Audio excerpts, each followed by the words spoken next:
Nyagasani tabara.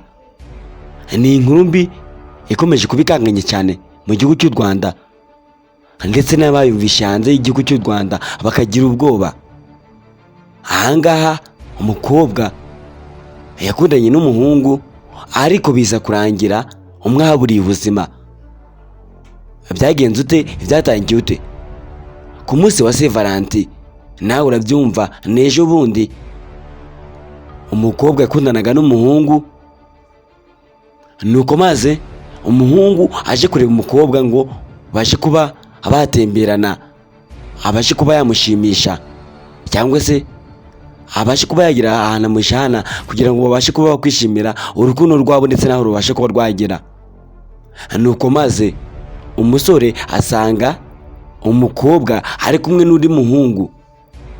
Umukobwa amubonye ntibyanamutungura, yewe agaragaza ko atanakunda umuhungu, kandi bavuga ko uwo muhungu yarihiye umukobwa amafaranga angana na miliyoni 2 muri kaminuza kugira ngo narangiza amashuri bazahite babana.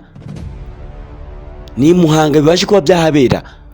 Nitwa Didier. Niba ari ubwa mbere ugeze kuri YouTube channel yanjye, kanda ku buto subscribe kugira dukomeze kuba twabagizaho n'andi makuru. Nuko maze uyu musore nta kindi yahise akora akimara gusanga umukobwa bakundanye bamaranye igihe kinini, kandi yabashe no kuba yamutakarizaho ibintu byinshi. Birangira umusore afashe icyuma ahita yiyahura, ariko yiyahura afite depression yabashe kuba yaterwa n'uwo mukobwa. Ahangaha se uri mu makosa ninde? Ninde wabashe kuba wabitera? Ni Muhanga. Ese uyu mukobwa akimara kumva ko uyu muhungu yabashe kuba yakwiyahura, inzego z'umutekano zabigenjeje ute? Cyangwa se we yahinduye iki? Ahangaha uyu muhungu akimara kwiyahura abasanze arimo gusamba, ariko birangira avuye mu buzima, birangira apfuye.